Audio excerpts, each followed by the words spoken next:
السلام عليكم ورحمة الله وبركاته. وردفتونك يا بكا جرتن هندت نجاف رحمن ربي إن شاء الله سنير هجرات وجتة ويا را فيديو تنا أكا شير قوتن إن شاء الله ما قارب بدين سنجاف دا فيديو أنتو يوتي كاتنا مكوما كودام بيرا يوجت هندي كيسانو سي إن شاء الله يسين نجالتن نجاج بيسيتن غرو وردفتو تفكين يفنام ما كا تيكتوك كياتنا ما كوما دي بلا ما في كوما شنتا ما قبل nama kana keessa nama YouTube kiyya seenee subscribe na godhu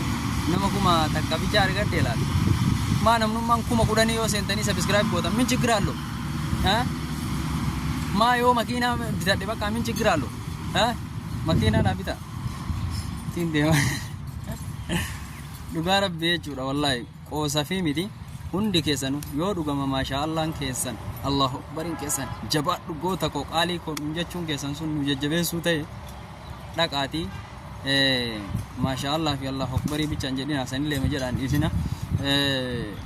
YouTube kiyya Ibro Jamaltu link isa baayoo jala caanni gootan yoo caanni gootan gattu xanii jettana chillee dhaquun dandeetta garuu subscribe godhuun dandeettan akkasitti kanaaf Ibro Jamaltu jedha itti barreessaati dhaqaa YouTube irra seena bakka sarchiisan dhaqaa YouTube kiyya subscribe godha isin ergee warri Ibro qaalii ko goota ko jabaadhu pente lafarraa balleessin anjatan anillee haga danda'u irratti dalaga isin maasha Allah bichaa miti dhaqaati YouTube kiyya subscribe share copy link na godha mee nama kuma lama hin eegame warra commenti 600 700 800 kuma tokko faana barreessitan nama commenti barreessu kana mee nama dhaqee YouTube kiyya subscribe na godhu laala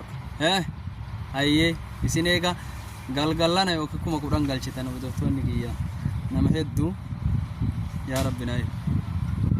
warra galata walitti deebi'u nu haa taasisu warra wal dhaga'u rabbi nu haa taasisu wallahi galchaame